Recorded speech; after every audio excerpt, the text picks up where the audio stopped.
Good morning students, ये video class 7th के लिए है और हम पढ़ रहे हैं ज्योग्राफी। ज्योग्राफी में हमारा 5th चैप्टर चल रहा है द एटमॉस्फेयर। और लास्ट वीडियो में हमने कंपोजिशन ऑफ एटमॉस्फेयर पढ़ा है, ठीक है। और इसके अंदर हमने पढ़ा कि कौन कौन सी गैसेस से मिलकर बनता है और उन गैसेस का क्या वर्क होता है, ये सब कुछ हमने लास्ट वीडियो में पढ़ लिया है। आज हम पढ़ने वाले हैं स्ट्रक्चर ऑफ द एटमॉस्फेयर, ठीक है। कि जिस तरह से हमने पिछले लेसन्स में हमने पढ़ा है, जैसे अर्थ का इंटीरियर स्ट्रक्चर हमने पढ़ा है ना। तो ऐसे ही आज हम पढ़ने वाले हैं एटमॉस्फेयर का स्ट्रक्चर। जो एटमॉस्फेयर का स्ट्रक्चर जो है वो हम पढ़ेंगे, ठीक है। तो स्टार्ट करते हैं।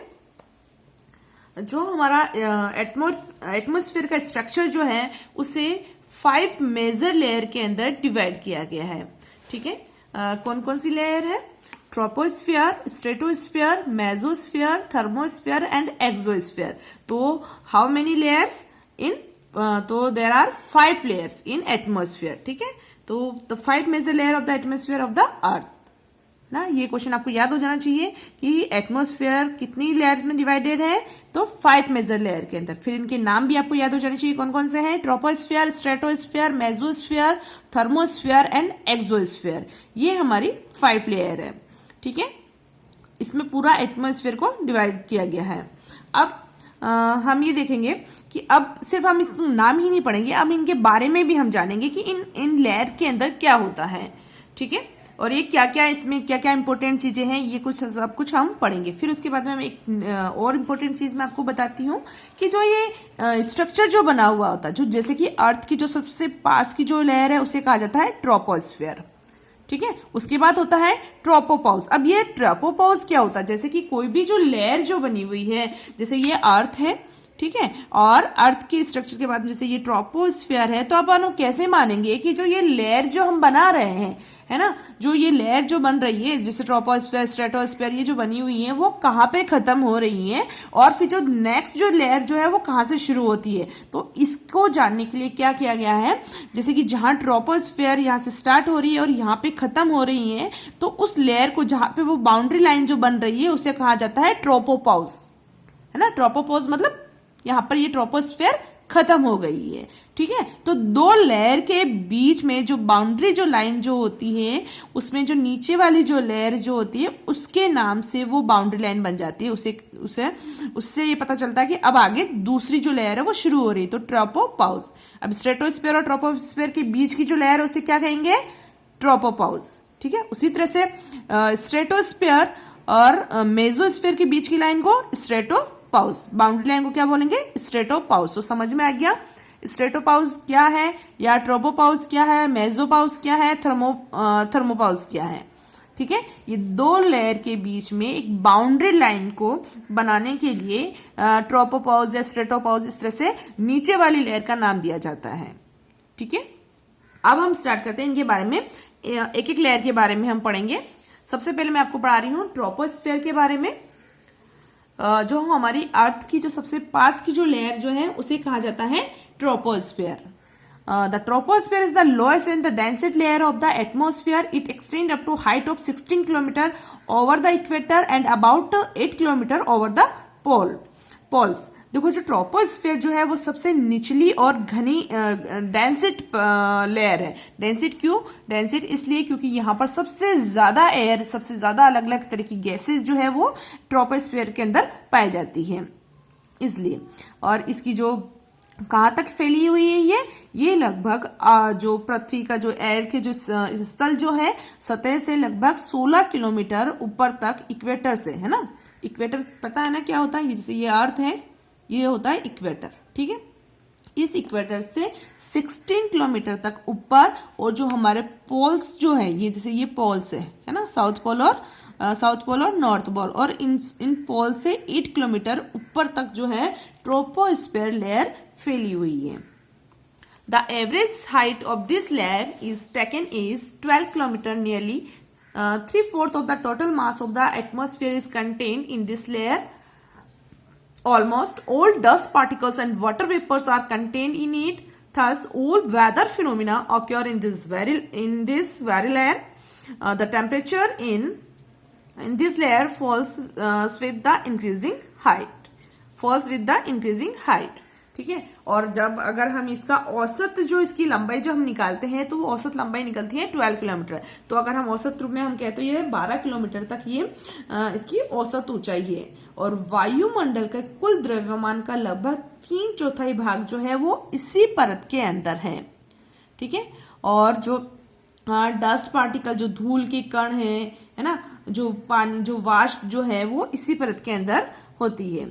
और मौसम संबंधी घटनाएं, वेदर फिनोमिना, मौसम संबंधी घटनाएं जो है जैसे बारिश होना, बादल का गरजना, है ना, धुंध होना, ये सब किसमें होता है? ट्रोपोस्फियर के अंदर ही होता है। दिस टेम्परेचर और in the temperature in this layer falls with the increasing height. और जैसे जैसे हम ऊपर की तरफ बढ़ते जाते हैं जो टेम्परेचर जो है वो इंक्रीज होता जाता है। फिर स्ट्रेटोस्फेयर। स्ट्रेटोस्फेयर क्या होता है? देखो इसमें क्या होता है, समतापमंडल।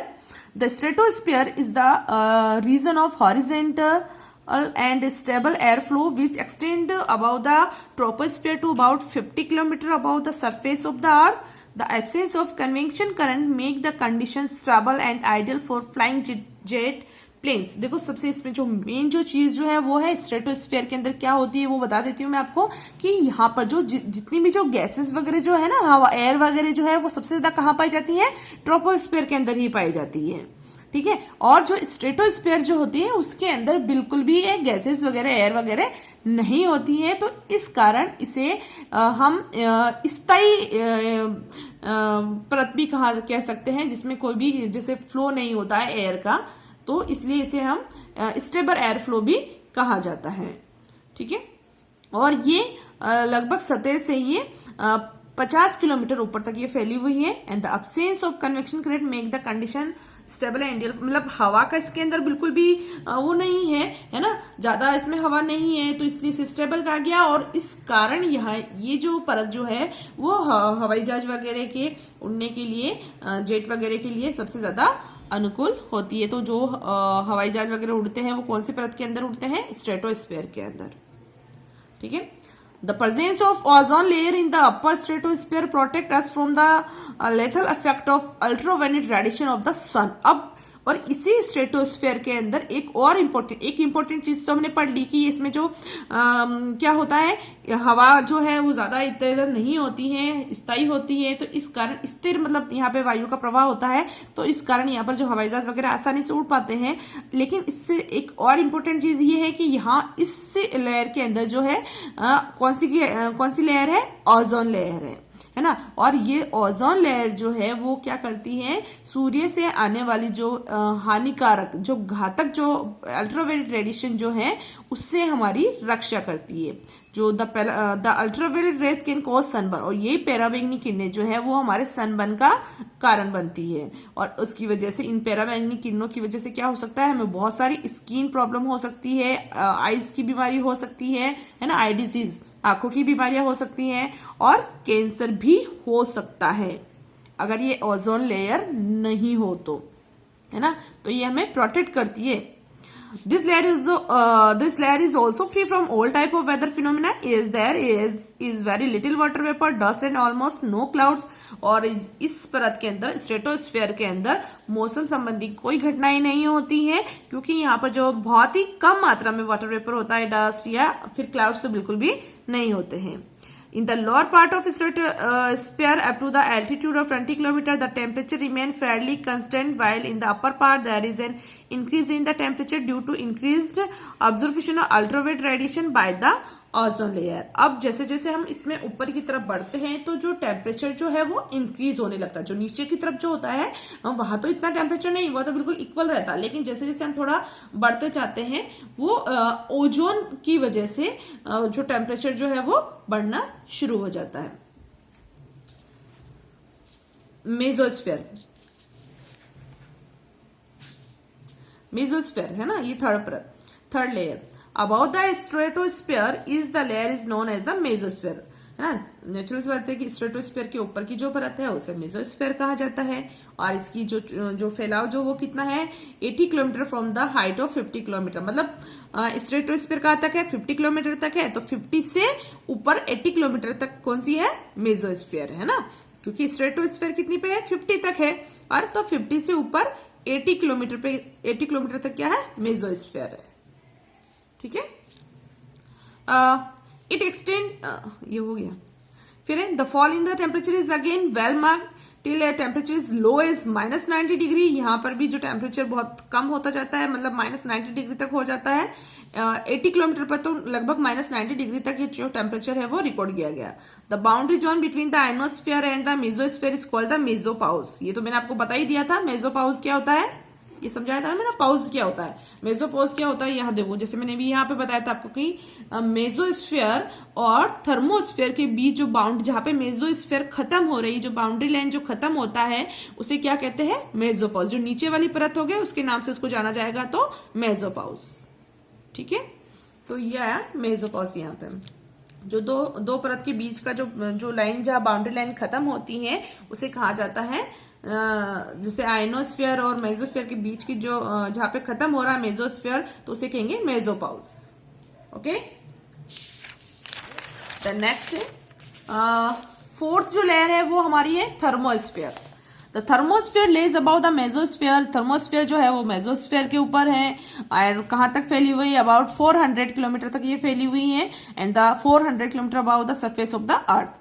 And the lower part of this layer is known as the ionosphere. और इसके जो निचला जो पार्ट जो है उसे आयनोस्फीयर कहा जाता है। किसके, थर्मोस्फीयर के निचले वाले पार्ट को क्या कहा जाता है, आयनोस्फीयर कहा जाता है। And due to charge particle known as ion which reflect radio waves back to the earth enabling wireless communication, the temperature in this layer increase with rising altitude, specially in the lower part due to rise in solar activity. Between the thermosphere and the exosphere lies the thermopause, the upper boundary of this layer. देखो, जो ये thermosphere जो होते हैं, इसकी जो निचली जो लेयर, जो नीचे की तरफ जो है वो आयनोस्फीयर कहलाता है, और उसके अंदर जिस जो आयन जो होते हैं वो सूर्य की किरणों से हमेशा क्या होते रहते हैं, चार्ज होते रहते हैं, है ना, उनको एनर्जी मिलती रहती है। और जब इन आयन को जब चार्ज हो जाते हैं, एनर्जी मिल जाती है, तो ये इधर से इधर घूमते रहते हैं, और ये आयन क्या करते हैं, जो हमारा कम्युनिकेशन जो है वो उसके लिए हमारे लिए ये हेल्पफुल होते हैं, और ये जो रेडियो वेव्स जो होते हैं उसको बैक करते हैं अर्थ की तरफ, उसको वापस भेजते हैं, और जिसकी वजह से जो है वायरलेस कम्युनिकेशन हो पाता है। ठीक है, और जैसे जैसे हम the temperature in this layer increase with rising altitude specially in the lower part, और जैसे जैसे हम बढ़ते हैं ऊपर की तरफ, जो टेम्परेचर वो है क्या होता है, the temperature this layer increase with rising altitude specially in the lower part due to rise and solar activity. और सोलर एक्टिविटी के कारण इसमें जो है वो टेम्परेचर भी इंक्रीज होता जाता है। Between the thermosphere and the exosphere lies the thermopause. अब ये जैसे अपन पहले भी मैंने आपको बता दिया है, स्टार्ट होते ही चैप्टर स्टार्ट करा था अभी, कि एक्सोस्फेयर और थर्मोस्फेयर है ना। थर्मोस्फेयर जैसे निचली परत है, एक्सोस्फेयर, ठीक है, और सॉरी ऊपर की परत रहेगी एक्सोस्फीयर और नीचे रहते हैं थर्मोस्फीयर। और थर्मोस्फीयर और एक्सोस्फीयर के बीच में जहाँ बाउंड्री लाइन, जहाँ थर्मोस्फीयर खत्म होती है, उसको क्या कहेंगे, थर्मोपाउस कहते हैं। ठीक है, अब है exosphere.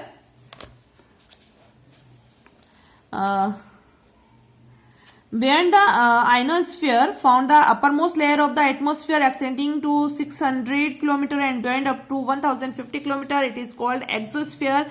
Here the air became extremely rarefied and the pull of the earth is very weak. और यहाँ जो एक्सोस्फीयर जो होता है ना, वो सबसे ऊपर की जो परत होती है, और लगभग एक तरह से वो बिल्कुल स्पेस से टच हो जाती है ना, स्पेस में खत्म हो जाती है ये, है ना। लगभग 600 किलोमीटर से शुरू होकर 1050 किलोमीटर तक ये मतलब फैली हुई है।